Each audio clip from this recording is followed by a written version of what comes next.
The sun hung low in the sky, casting long shadows across the dense jungle of New Terra. The air was thick with humidity, and the faint hum of insects filled the silence between the rustling leaves. Claire Dawson moved quietly through the underbrush, her boots barely making a sound as she stepped over roots and moss-covered rocks. Her rifle was slung across her back, but her hands were free, ready to grab whatever tool she might need at a moment's notice. She had been tracking a predator for hours now, a creature known locally as a shadow stalker. It was fast, cunning, and deadly, an apex hunter on a planet full of them. But Claire wasn't afraid. Fear had no place in her line of work. New Terra wasn't like Earth. It wasn't even close. Back home, people lived in cities with clean water, electricity, and grocery stores stocked with food. Here, survival was a daily battle. Every breath could bring poison from the plants. Every step could disturb something that wanted to kill you, and every night brought new dangers lurking in the dark. That's why people like Claire existed, people who thrived in places others couldn't survive. They called themselves Deathworlders, though Claire never liked the term. To her, it sounded too dramatic. She just thought of herself as someone doing what needed to be done. Claire paused, crouching behind a cluster of ferns. She scanned the area ahead, her sharp eyes picking out details most would miss. There are broken twig, claw marks on a tree trunk, and faint drag marks leading deeper into the jungle. The shadow stalker was nearby, probably waiting for its prey to make a mistake, or maybe it already knew Claire was there. Either way, she kept moving, careful not to give away her position. As she crept forward, the ground beneath her feet began to vibrate slightly. At first, she thought it was just another tremor, common on this unstable planet. But then the vibration grew stronger, more rhythmic. Something big was coming. Claire froze, her hand instinctively reaching for her rifle. The trees around her swayed violently as if caught in a sudden windstorm, but the air was still. Then, without warning, the sky darkened. She looked up, squinting against the glare of the setting sun. A massive shape loomed above the treetops, blocking out the light. It was sleek and black, its surface shimmering faintly like oil on water. The object hovered silently, defying gravity, and Claire felt a chill run down her spine. This wasn't natural. Whatever it was, it didn't belong here. Before she could react, a beam of light shot down from the craft, enveloping her in warmth. She tried to move, to reach for her weapon, but her body wouldn't obey. Instead, she floated upward, lifted effortlessly into the air. Panic surged through her chest, but years of training kicked in. She forced herself to stay calm, to take stock of the situation. If this thing wanted to kill her, it could have done so already. For now, all she could do was wait and see what happened next. When the light faded, Claire found herself inside the alien ship. The walls around her glowed softly, pulsating with a strange energy. The air smelled metallic, and the temperature was cooler than outside. Standing before her were beings unlike anything she'd ever seen. They were tall, nearly twice her height, with translucent skin that revealed intricate networks of glowing veins beneath.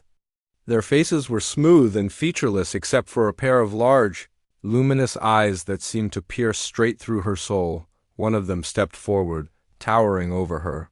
Its movements were fluid, almost hypnotic. Claire swallowed hard, trying to steady her breathing. "Who are you?" she asked, her voice surprisingly calm considering the circumstances. The being tilted its head, studying her. Then, without speaking, it spoke directly into her mind. "We are the Krill," it said, its thoughts clear and precise. "You will address us as Zinkar." Claire blinked, startled by the intrusion but determined not to show fear. "Okay, Zinkar. What do you want?"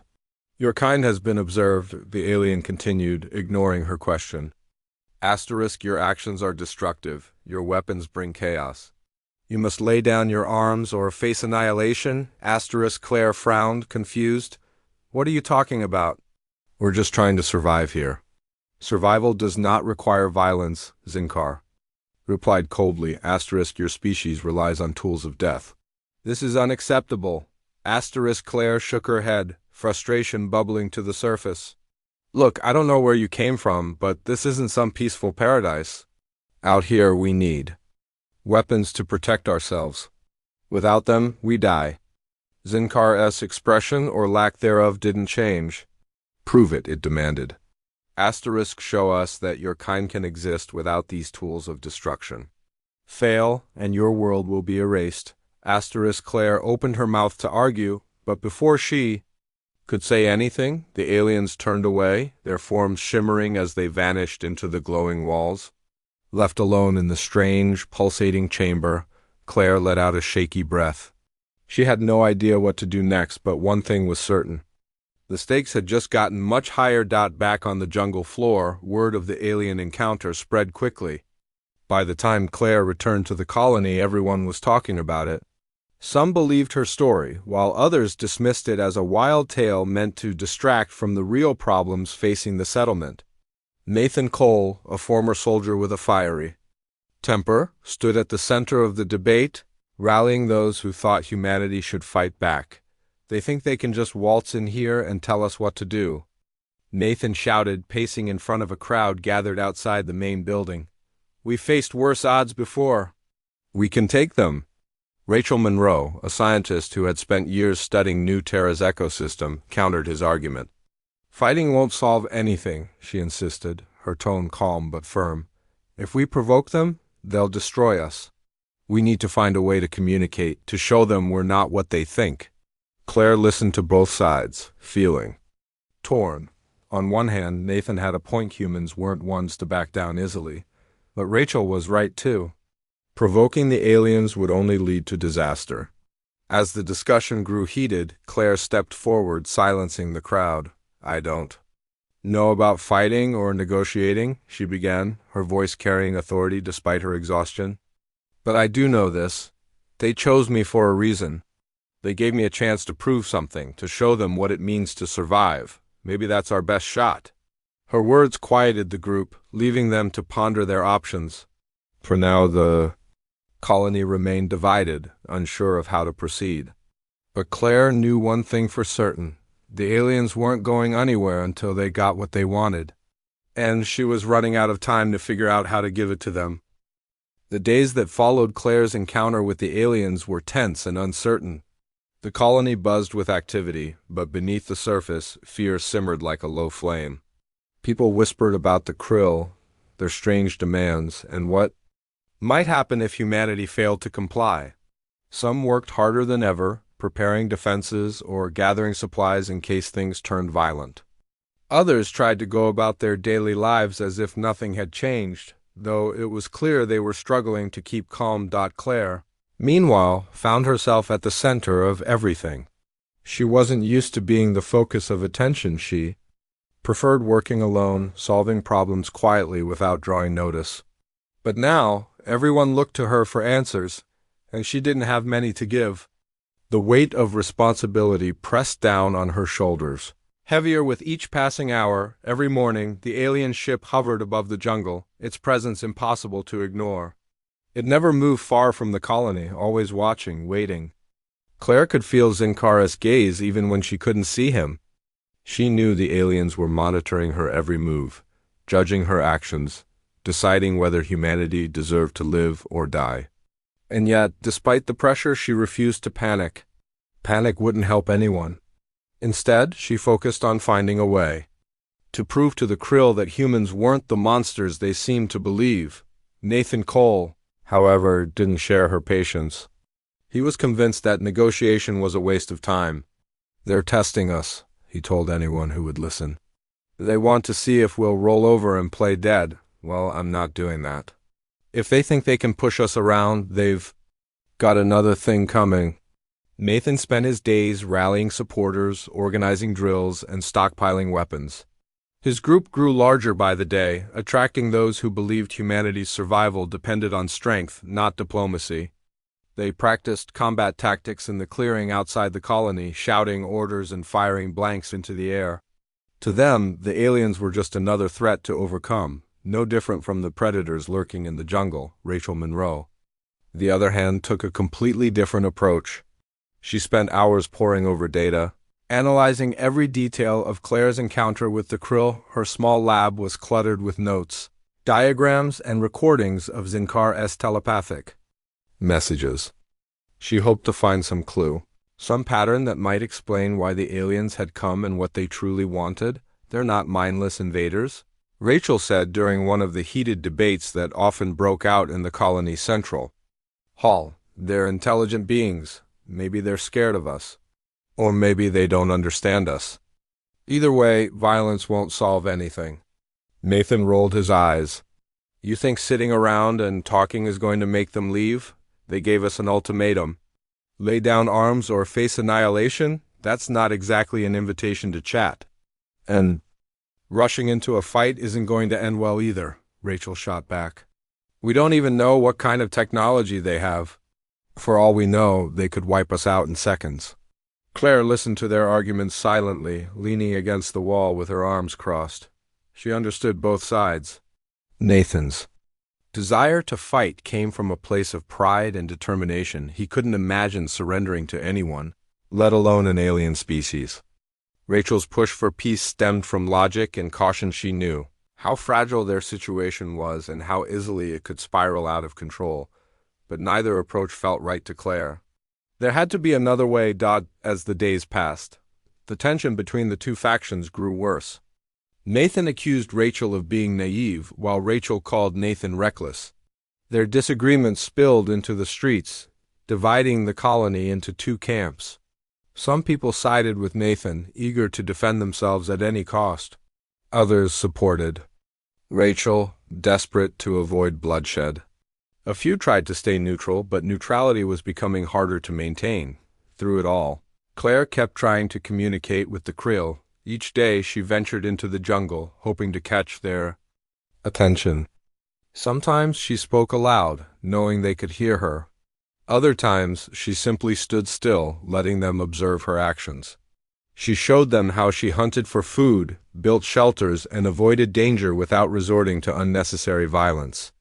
She explained that survival required adaptability, not aggression, but the Krill remained unmoved. Whenever Zinkar appeared, his glowing eyes fixed on her with an expression that felt almost disappointed. Your demonstrations are insufficient, he told her one evening as she knelt by a campfire, roasting strips of meat over the flames. You still rely on tools. You still harm others to sustain yourselves. It's not about harming others, Claire replied, keeping her voice steady. It's about staying alive. Everything here fights to survive, even the plants. It's the way this world works. Then your world is flawed, Zinkar said flatly. Survival need not come at such a cost. Frustration bubbled inside Claire, but she forced herself to stay calm. Arguing wouldn't change his mind. She needed to show him something more meaningful, something that would challenge his assumptions about humanity. But what? What could possibly convince a being so alien, so detached from human struggles? Her opportunity came unexpectedly. One afternoon, while exploring the edge of the jungle, Claire stumbled upon a wounded shadow stalker. The massive predator lay sprawled on the ground, its sleek black fur matted with blood. One of its legs was broken, caught in a tangle of vines and sharp branches. Normally, Claire would have killed it without hesitation. It was too dangerous to leave alive. But this time, something stopped her. The creature's golden eyes locked onto hers, filled with pain and fear. It growled weakly, trying to lash out, but its injuries left it helpless.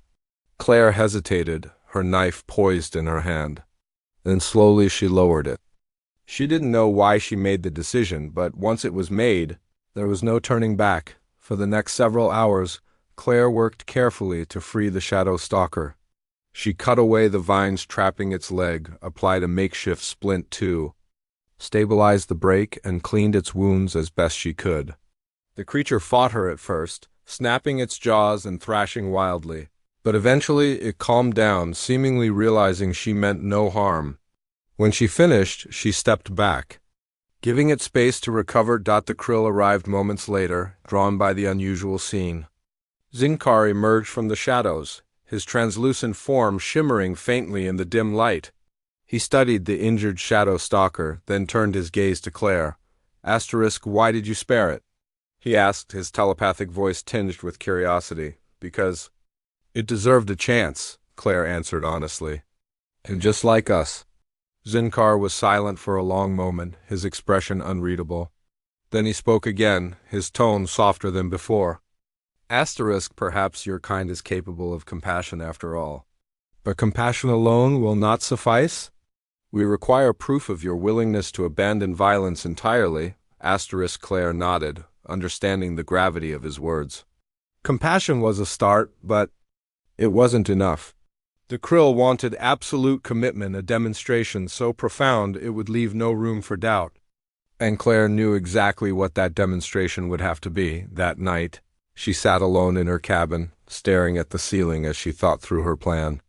It was risky, perhaps even suicidal, but she also knew it was the only way to save her people. Tomorrow, she would face the Krill one last time. And this time, she would give them exactly what they demanded, even if it meant sacrificing everything she had ever known. Outside, the alien ship continued to hover silently above the jungle, its presence a constant reminder of the stakes. The colony slept fitfully, unaware of the choice Claire had made. In the morning, everything would change. The morning dawned gray and overcast, the sky heavy with clouds that promised rain. Claire woke early, her body stiff from a restless night. She had spent hours lying awake, going over her plan again and again in her mind. It wasn't perfect far from it, but she couldn't think of another way to prove the Krill's point while still staying true to herself. This was the only option left. She dressed quickly, pulling on her usual gear, sturdy boots, reinforced pants, and a lightweight jacket designed to withstand the jungle's harsh conditions. For once, she didn't strap her rifle across her back or tuck knives into her belt. Today, she wouldn't need weapons. Instead, she carried only a small satchel containing water, a few energy bars, and a single blade, the bare minimum for survival. As she stepped outside, the cool air hit her face, carrying with it the faint scent of damp earth and vegetation. The colony was quiet, most people still asleep or just beginning their day. Claire moved silently through the narrow streets, avoiding eye contact with anyone who happened to be up. She didn't want questions, explanations, or protests. This was something she had to do alone. When she reached the edge of the settlement, she paused for a moment, glancing back at the cluster of makeshift buildings. They looked fragile, almost insignificant against the vast expanse of jungle surrounding them. But to Claire, they represented everything worth fighting for: home, community, life itself. With a deep breath, she turned away and stepped into the trees. The jungle swallowed her whole, its dense canopy blocking out the weak sunlight. Vines hung like curtains, and the air grew thick with humidity. Birds chirped overhead, and somewhere in the distance, a predator roared, a reminder of the dangers lurking just beyond sight. Claire pushed forward, her steps steady and deliberate. She knew exactly where she was going. By mid-morning, she reached the clearing where she had encountered the Krill before. It was a wide-open space surrounded by towering trees, their roots twisting upward like gnarled fingers. The ground was soft and muddy, dotted with patches of moss and fallen leaves. Claire stopped in the center of the clearing and waited, her hands resting lightly at her sides. She didn't have to wait long. Within minutes, the alien ship descended from above, its sleek black surface shimmering faintly as it hovered silently. A beam of light shot down, illuminating Claire and casting sharp shadows across the ground. Zinkar appeared moments later, his towering form stepping out of the glow. Behind him stood several other Krill, their translucent bodies glowing faintly in the dim light. They watched her intently, their large eyes unreadable. "You wanted proof?" Claire said, breaking the silence. Her voice was calm but firm, carrying just enough authority to command attention. "Here it is." Zinkar tilted his head slightly, studying her. Asterisk, what will you show us?" he asked, his telepathic voice echoing in her mind. Claire didn't answer right away. Instead, she reached into her satchel and pulled out the blade. Its metal gleamed dully in the muted light. She held it up for the aliens to see, then dropped it to the ground. The sound of it hitting the mud was sharp and final. "I'm not using this," she said simply. "And I'm not running either." I'll face whatever comes next without weapons, without tools, without anything but myself. The Krill exchanged glances, their movements fluid and silent. Zinkaris' expression, or lack thereof, didn't change. Asterisk, this demonstration is insufficient? Asterisk, he replied. You must renounce your ability to fight entirely. Claire nodded as if she'd expected his response. Then watch closely, she said, because I'm about to do something no one else can. Without another word, she closed her eyes and took a slow, steadying breath. Her body relaxed, her muscles loosening as she slipped into a trance-like state. This was a technique she had learned years ago, passed down through generations of Deathworlders. It was dangerous, painful, and rarely used, but it was also the ultimate test of endurance and adaptability. Claire had practiced it only a handful of times, always in secret, always knowing it might one day save her life. Or end it. As the Krill looked on, Claire's body began to change. At first, the transformation was subtle, a slight trembling in her limbs, a faint ripple beneath her skin. Then, more dramatically, her bones started to shift. They disassembled themselves piece by piece, sliding out through her flesh in a horrifying yet mesmerizing display. Muscles and tendons restructured, reshaping her form to compensate for the loss of support. Blood vessels rearranged themselves. Ensuring circulation continued uninterrupted, Claire gritted her teeth against the pain, sweat beading on her forehead as her body completed the process. When she opened her eyes again, she was unrecognizable. Her frame was softer, more pliable, completely devoid of skeletal structure, yet she remained standing, defying the laws of biology. To the Krill, it was both grotesque and awe-inspiring, a feat of human resilience and ingenuity unlike anything they had ever seen. For a long moment, no one moved. The jungle seemed to hold its breath, the usual sounds of wildlife muted as if even the animals sensed the significance of what had just happened. Then Zinkar stepped closer, his glowing eyes fixed on Claire. Asterisk, why would you endure such suffering? He asked, his telepathic voice tinged with something akin to wonder. To show you what survival really means. Claire replied, her voice weaker now, but still clear. It's not about giving up, it's about finding new ways to keep going, even when everything seems impossible. The other Krill murmured among themselves, their thoughts overlapping in a chaotic symphony inside Claire's mind. Zinkar raised a hand, silencing them.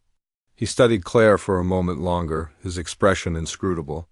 Then he spoke again, his tone softer than before. Asterisk, your actions are unexpected, but they do not fully satisfy our demands. You have proven adaptability, yes, but true peace requires more than physical sacrifice. Asterisk, Claire nodded, understanding what he meant. Renouncing violence wasn't just about abandoning weapons or altering her body. It was about changing her mindset, embracing a way of life that rejected conflict entirely, and that was something she couldn't fake. Still, she refused to give up hope. If you want more, she said, then stay and watch. See how we live, how we struggle, how we find solutions without resorting to destruction. Maybe then you'll understand. Zinkar hesitated, his glowing eyes flickering faintly. Finally, he nodded. We will observe further, he said. But know this, failure will not be tolerated. With that, the Krill retreated, their forms dissolving into the light as the ship ascended back into the sky. Claire collapsed to her knees, exhausted and in immense pain. Her body trembled uncontrollably, every movement sending waves of agony through her nerves. But she forced herself to stay conscious, to focus on the fact that she had bought humanity. More time. Back at the colony, news of Claire's demonstration spread quickly. Nathan Cole was furious when he heard about it, storming into the central hall where Rachel Monroe and a few others had gathered. What was she thinking? He demanded, his face red with anger. She practically handed herself over to them. What happens if they decide to attack anyway? Rachel shook her head, her expression thoughtful. She did what she had to do, she said quietly. You didn't see her, Nathan. She showed them something incredible, something none of us could have imagined. If anyone can convince the Krill to leave us alone, it's Claire. Nathan scowled but didn't argue. Deep down he knew Rachel was right. Claire had always been different, always pushed boundaries others wouldn't dare cross. That was why.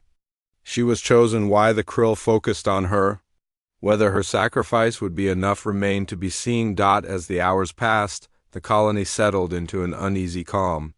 People went about their tasks, though their movements were slower, heavier, weighed down by uncertainty. Claire returned late in the afternoon, supported by 2 volunteers who had found her in the jungle. She was pale and weak, barely able to walk, but alive. Wordlessly, they carried her to the medical tent, where doctors worked tirelessly to stabilize her condition. That night, as rain began to fall, the alien ship hovered silently above the jungle once more. Its presence was a constant reminder of the stakes, of the fragile balance between survival and annihilation. Inside the colony, lights flickered in the darkness, casting faint glows through windows and doorways. Somewhere in the distance, a shadow stalker roared, a sound that sent shivers down spines but failed to drown out the quiet determination lingering in the air. Claire lay in her cot, staring at the ceiling, her mind racing despite her exhaustion. She didn't know what the future held, whether the Krill would accept her demonstration or demand even more. But she did know one thing: humanity wasn't ready to give up. Not yet. The next few days passed in a blur for Claire. Her body was healing, but the process was slow and painful. The doctors did what they could to ease her discomfort, administering painkillers and monitoring her condition closely. Still, there were moments when the agony became too much, and Claire would grit her teeth, forcing herself to stay calm. She knew she couldn't afford to lose focus, not now, not when so much depended on her. Outside the medical tent, life in the colony continued, as it always had, though the tension remained thick in the air. People went about their daily routines, working in the fields, repairing buildings, and tending to the children who played cautiously under watchful eyes. But no one forgot the alien ship hovering above the jungle, or the fact that the Krill could return at any moment with a verdict on humanity's fate. Every conversation carried an undertone of unease. Every decision weighed against the possibility of disaster. Nathan Cole spent most of his time organizing patrols around the perimeter of the colony. He insisted that being prepared for an attack was better than sitting idle, even if Rachel Monroe argued that provoking the aliens would only make things worse. Their disagreements had grown quieter since Claire's demonstration, but the division between their factions lingered beneath the surface. Some people still sided with Nathan, while others supported Rachel, and a growing number simply tried to avoid taking sides altogether. Claire didn't join these debates. When she wasn't resting or undergoing treatment, she sat quietly by herself, thinking through everything that had happened. She replayed her encounter with Zinkar over and over in her mind, searching for clues about how the Krill might react next. Did they understand her message? Would they see her sacrifice as proof of humanity's willingness to adapt? Or would they dismiss it as insufficient, just another example of human stubbornness? On the 4th day after her demonstration, the answer came. It started with a low hum, barely noticeable at first.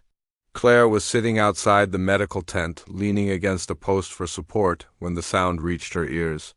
At first, she thought it was thunder rolling in from the horizon. But then the ground began to vibrate slightly, and she realized the truth. The Krill were back. Word spread quickly through the colony.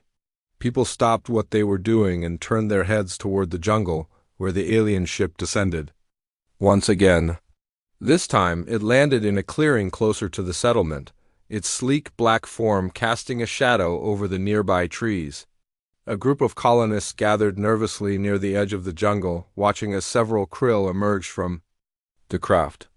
Among them was Zinkar, his glowing eyes scanning the crowd until they found Claire. She stood slowly, ignoring the protests of her aching muscles.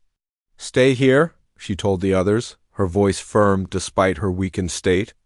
Then she stepped forward, leaving the safety of the group behind. Zinkar approached her silently, his towering form looming over hers. For a long moment he simply stared down at her, his expression unreadable. Finally he spoke, his telepathic voice resonating in her mind. "Your actions have been observed," he said. Asterisk, they are Unexpected. Asterisk Claire nodded, bracing herself for whatever came next. Does that mean you'll leave us alone? She asked, keeping her tone neutral. Zinkar hesitated before responding. Asterisk, your demonstration proves adaptability, yes. But your species still relies on tools of destruction. You have not fully renounced violence. Asterisk Claire felt a pang of frustration, but pushed it aside. We're trying, she said. That's all anyone can do. We're not perfect, but we're learning. Isn't that enough? Learning is irrelevant without action, Zinkar replied coldly. You must show us more. Before Claire could respond, one of the other krill stepped forward, holding something in its hands. It was a small device, cylindrical and metallic, with faint lights pulsing along its surface. Zinkar gestured toward it. This will restore your body, he explained. Use it wisely. Claire stared at the device, unsure whether to trust it. Why are you giving this to me? She asked cautiously. Because your survival demonstrates potential, Zinkar said. Asterisk, but potential is meaningless without effort. Prove yourselves worthy, and perhaps we will reconsider our judgment, asterisk with that. The krill turned and walked back toward their ship. Moments later, the craft ascended into the sky, disappearing into the clouds. The colonists watched in silence, unsure whether to feel relieved or terrified. Claire remained rooted to the spot, clutching the device tightly in her hand. When she returned to the colony, everyone wanted answers. Nathan and Rachel both confronted her, demanding to know what the krill had said and what they planned to do next. Claire told them everything, omitting nothing. By the time she finished, the sun was setting, painting the sky in shades of orange and red. So they're giving us another chance? Rachel asked, her voice tinged with hope. For now, Claire replied. But I don't think they'll wait forever, Nathan frowned, crossing his arms. And what happens if we screw up again? What's stopping them from blowing us all to pieces? They won't, Claire said firmly. Not unless they absolutely have to. They're curious. About us, maybe even confused. That gives us time to figure out how to convince them we're worth saving. Rachel nodded slowly. Then we need to show them we're serious. We need to work together, not fight each other. Nathan opened his mouth to argue, but stopped himself. After a moment, he sighed and shook his head. Fine, he muttered. But don't expect me to sit around doing nothing. No one's asking you to, Claire said. Just try to keep the fighting to a minimum, okay? We've got bigger problems right now. Over the next few days, the colony made an effort to unite. Nathan focused on training volunteers in non-lethal defense tactics, teaching them how to protect themselves without resorting to weapons. Rachel worked with a team of scientists to document the colony's interactions with the environment, hoping to demonstrate humanity's ability to coexist peacefully with nature. Others pitched in wherever they could, planting crops, building shelters, and caring for the injured. Claire, meanwhile, focused on recovering. With the help of the krill's device, her body began to heal faster than expected. Within a week, she was able to walk without assistance, and within 2 weeks, she felt strong enough to venture back into the jungle. She didn't go far, just far enough to test her limits and remind herself of the world she had fought so hard to protect. One evening, as she sat by a campfire deep in the forest, Claire reflected on everything that had happened. The krill's demands had forced her and everyone else to confront difficult truths about humanity's nature. Violence was ingrained in their history, a tool used to survive and thrive in a hostile universe. But it wasn't the only way. Adaptation, resilience, and cooperation were just as important, if not more so. And maybe, just maybe, those qualities were enough to earn the krill's respect. As the fire crackled softly, Claire closed her eyes and let the sounds of the jungle wash over her. Somewhere in the distance, a shadow stalker roared a reminder of the dangers lurking beyond the light. But for the first time in days, Claire didn't feel afraid. She felt ready to face whatever challenges lay ahead, ready to prove to the krill and to herself that humanity was worth saving. Above her, the stars twinkled faintly through gaps in the canopy. Somewhere out there, the krill were watching, waiting, to see what she and her people would do next. Whatever the outcome, Claire knew one thing for certain. humanity wouldn't go down without a fight. Weeks passed, and life in the colony began to settle into a fragile rhythm. The alien ship no longer hovered constantly above the jungle, but its absence didn't bring much relief. Everyone knew the krill were still out there, observing silently. From some unseen vantage point, Claire could feel their presence even when they weren't visible, like a shadow lingering at the edge of her thoughts. It was unsettling, but she had learned to live with it. The device Zinkar had given her worked wonders. Her body healed faster than anyone expected, and within a month she felt stronger than ever before. The scars of her ordeal remained both physical and emotional, but they didn't slow her down. If anything, they fueled her determination.